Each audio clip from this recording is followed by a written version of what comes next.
Good morning. My name is David Birch. I'm from Morris, Manning, and Martin in town, and this is how to buy a commercial building. First, a little bit of information on Pro Bono Partnership of Atlanta. As you'll see the mission statement on the second slide of the presentation, it is to maximize the impact of pro bono engagement by connecting a network of attorneys with nonprofits in need of free business legal services. If you have any, or the eligibility information for pro bono partnership clients is on the third slide. If you have a need for specific legal service, please refer to that slide and your eligibility compliance. Or if you have a question, there's contact information for pro bono partnership personnel on that slide as well. On the third slide, I just want to point out to you that this presentation is not intended to be specific legal advice, but rather just general information on how to buy a commercial building. If you have a need come up with to buy a building, please contact Pro Bono Partnership and they will engage someone to represent you on that specific need. Starting with the meat of my presentation is on slide 5. Just some initial considerations for anyone who's interested in buying a building. First, think about your budget. Understand that you're going to have to pay interest on your building if you're going to take a loan on it. Understand costs incurred in owning a building versus rent, maybe operating expenses you're not anticipating, maybe utility costs that you're not used to paying or paid through your rent otherwise. There may be HOA fees, which we'll get to in a little bit when we talk about title. So just consider your budget and all the things that need to go into it as you decide whether or not buying versus leasing makes sense for you. Next consideration is, do you have a building that fits your needs as is, or have you found one? Or do you need to actually construct the building? Construction costs can bring in a myriad of issues, or I should say construction can bring in a myriad of issues, including unknown costs, zoning, impact studies, etc. So just understand those are out there when you're making that decision on whether to build or buy an existing building. Third is the mortgage question. One, it's relevant to pro bono company, or I should say nonprofits, is it permitted by your bylaws or your governing documents? For-profit companies will almost always mortgage for the ability to leverage their limited capital. That's a different equation, of course, for nonprofits. So consider that. Understand that a mortgage is a hard obligation to repay money. The fact that you're a nonprofit does not exempt you from that obligation to the bank. In the recent downturn, I had several clients who had issues with personal obligations on mortgages, thinking that they would just be able to give the property back and the remaining loan balance would essentially be forgiven. But instead, that balance continued on. So understand that you are taking on a significant risk in deciding to borrow money. So just a consideration. Third or fourth, ownership entity. Often for-profit clients will form a LLC subsidiary to be a shell entity to own the property to shield the parent company from liability. This may or may not be allowed or I should say, when you make this decision, make sure you consult with pro bono partnership or attorney regarding tax exemptions that may be eliminated if you form an LLC to hold the real estate. It varies in Georgia and other jurisdictions, but something to consider. But otherwise, from a liability shield standpoint, there are bonuses or benefits to doing so. So just something to consider initially. Once you've considered those factors and others with your attorney, you'll get to the stage of actually negotiating and signing a purchase contract. The purchase contract is more important in a commercial building acquisition context than your typical residential purchase that you may all be familiar with. Whereas residential purchases are almost always as is, where is, and it's buyer beware. The diligence obligation is on the buyer. In a commercial context, you can expect to get some assurances from your seller as to qualities or compliance of the property with certain laws, etc., that you can rely on and essentially sue for or seek damages for if those turn out not to be true after you purchase it. So through your attorney, you'll negotiate certain representations and warranties from the seller, such as the property is in compliance with zoning, there are no known defects in construction, there are no outstanding HOA dues on the property, etc. And if it turns out after you buy the property you discover that any of those things are false, you'll have a contractual remedy or a right to enforce against your seller, whereas in a residential context, you're typically just stuck with it. So things that are important to negotiate in the purchase agreement. Other things, if there's a specific issue with the property, maybe you're aware of a particular environmental concern, or there is a repair that everyone knows needs to be made and the seller has agreed to do it after you close on your acquisition, you may negotiate a holdback of the purchase price, meaning I'll buy the property for X, but I'm going to hold back 10% of X until this one condition is satisfied to my reasonable satisfaction. So that's something to consider. Third, there may be an issue that you're particularly concerned about, and therefore you want to extend or have the ability to extend what we call the due diligence period before you're able to resolve that issue. So let's say that there was an environmental concern that was supposedly remedied 10 years ago, but you're not able to fully diligence that in the stated 30-day due diligence period in your contract. You may want to negotiate a right for a unilateral extension for another 30 or 60 days to allow you to continue that diligence without having to go back to the seller and get their consent or potentially make an additional deposit, etc. So just all things that could come up in negotiating your purchase contract. The next slide lists diligence considerations by general category. The first is title and survey. Title and survey essentially can confirm that you're getting the property that you think you're getting, and there are no other rights in the property that you're not aware of. So your title report is essentially a list of all the things of record that encumber or affect the property. This is something you'll order within a few days after signing your purchase agreement. It's handled by, there's several title insurance companies that will handle it. It's a fairly routine process. And the title report will list everything that affects it. It could be easements to the utility company, which are generally fairly innocuous. It could be, there could be covenants against or containing restrictions on what you can develop on the property or how you can use the property, which can be fairly more involved and require more analysis from your attorney.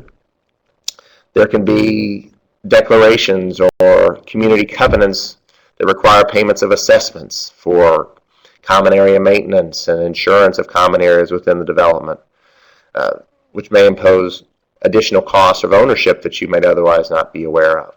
So title is a very important element in your diligence process, and the survey will depict any of those title exceptions which affect a particular area or portion of the property, such as an easement area or building height restrictions. The survey would measure the building height and confirm or point out if you don't comply with the building height restrictions, things like that. Environmental, another vital area in your diligence process, because in the U.S. it is strict liability for owners of commercial property, i.e. the owner is liable for the environmental compliance and cleanup regardless of whether the environmental issue was caused by the owner. So generally the first step in environmental diligence is called a Phase 1 environmental site assessment. The Phase 1 is a search of environmental records, a site visit by an environmental engineer, and a report on all of their findings. If you're lucky, and it's not all that atypical, the Phase 1 will reveal no environmental conditions, and you'll consider that to be sufficient diligence. But if there are any, then we'll recommend additional testing, which can be time-consuming and costly, and again, maybe a reason for you to negotiate a unilateral extension of your diligence period in your purchase contract. Just to give you an idea on cost, Phase 1s generally cost between $3,000 and $5,000. But in the event that you turn up a problem that will save you many, many more thousands, they are very worth it. Also, if you plan to get a mortgage on a property, a lender will require a Phase 1. It's required for any FDIC insured lender to get a phase one on mortgage property. So a cost you won't be able to avoid in a mortgage context. Third element of good diligence is zoning.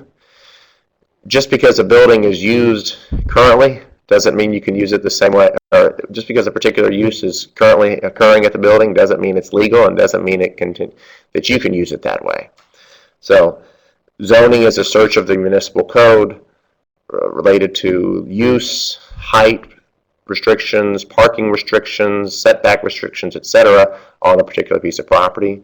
There are several zoning research firms that will prepare or can prepare a comprehensive zoning memo on any piece of property, generally for between $600 and $800. Most lenders, again, will require this on a commercial building, so it's a cost you likely will incur if you're going to get a mortgage. But it can save you a big headache down the line in the event that the property use is not compliant, or you intend to build or expand on a property, to know the limitations for that expansion or construction. Last diligence category, lien searches on the seller. You never know if a seller has pledged or essentially mortgaged its ownership interest in the property. So if an LLC owns property and then two individuals own that LLC, it's possible those individuals have pledged their ownership interest in that LLC for additional indebtedness, and that lender may have restrictions on their ability to sell the property that wouldn't show up in title. So a lien search on the seller entity itself is something that can head that off or prevent that risk for you. Okay.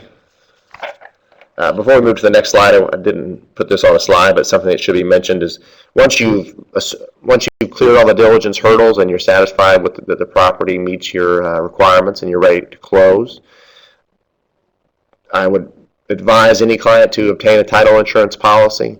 It is the final product of the title search process, and it is an insurance policy against any claims in that property that aren't listed on your title insurance policy. So someone comes out of the woodwork 3 years after you purchased it and says, I actually own 20% of this building, the title insurance company will insure you over that, assuming that person's interest isn't of record and listed in your policy as an exception for coverage.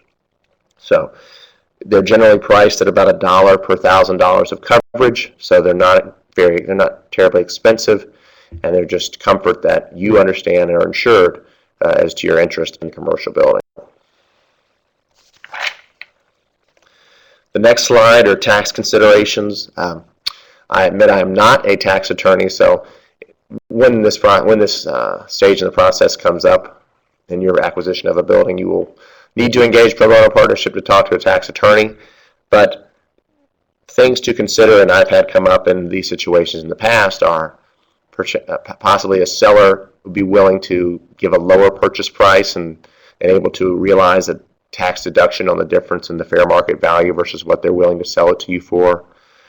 Also, your diligence providers may give you a discounted rate because of your 501c3 status and their ability to write off their services as a charitable contribution.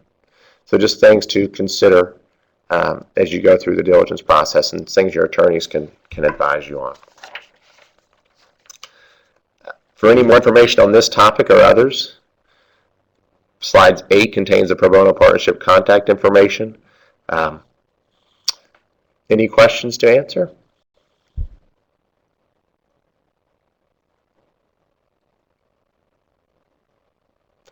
Okay.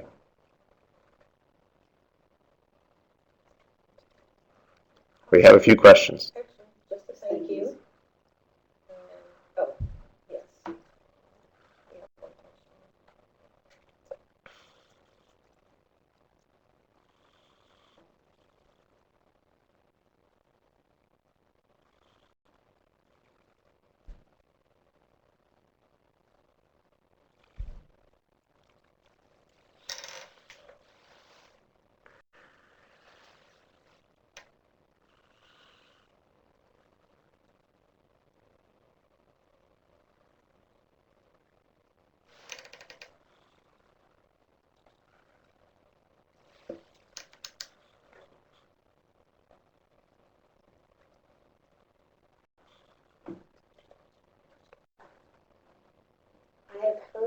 purchasing property for $1 in the Boys and Girls Club. How does this work? I think she's asking whether or not the property can be donated, but there has to actually be consideration for it. That sounds like a consideration question. Oftentimes in a contract, parties will put in a nominal amount, $1. It used to be $1, now it's increased to $10 just to account for inflation, I suppose. But to satisfy a general requirement in contract law that each party must be receiving consideration for their deal or for their bargain. So even in a charitable contribution context, sometimes the seller party may require that, or I should say the buyer would require that they give the purchase contract state $1 or $10 of consideration given to the seller, just so that the seller can't come back later and say, actually, this contract's void because there's no consideration given to me for my decision to convey the property. I think it's, again, just a nominal amount. It's not really intended to be a negotiated point. The deal is a charitable contribution and a conveyance of property, but the $1 or $10 of consideration is just a matter of satisfying a nuance in contract law. How much should one budget for the due diligence and title review process before a contract is finalized? Good question. Let me go back to my due diligence slide just so I can give you a good idea of the entire budget. A title search generally costs between $350 and $700, depending on the jurisdiction. If it's a major metropolitan area like the city of Atlanta or any of its metro counties, the county records are fairly well organized, and so the search will be on a lower end. If it's a remote jurisdiction, the search may be on a higher end. But a title search, production of a title commitment, is generally between $350 and $700. Survey costs can vary greatly depending on the size and scope of the size of the property and the complexity of the development. If it's just a single warehouse, for instance, or 5,000 square foot office building, a survey would cost you between $1,500 and $2,500. We talked about the environmental phase 1 costs. Those are generally $3,000 to $5,000, and zoning between $600 and $800. So all in, you're looking, if you include the phase 1, which you may not if you're buying it without a mortgage, and maybe the seller has an older phase 1 environmental report that you can get comfortable with. If you omit the phase 1, you can get in for less than $2,500 in diligence costs. Now, that doesn't include attorney's fees, and for pro bono clients, our clients, it's free. Right. But those are out-of-pocket expenses. Those are out-of-pocket expenses to diligence firms, so the title company, the surveyor, the phase. Now, if you have to pay an attorney to review these things for you, of course, that can add on a significant amount. Through my engagements with Pro Bono Partnership, we've reviewed those, of course, and that cost is free or given on a pro bono basis.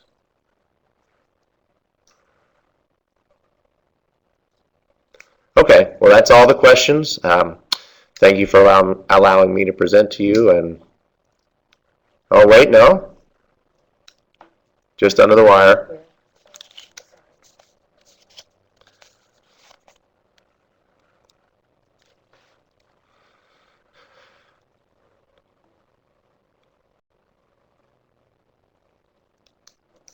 It's too specific. That's all the questions that we're allowed to answer today. So if you have a specific question about potentially purchasing a building, please contact Pro Bono Partnership, and maybe we'll get to work together someday. Take care.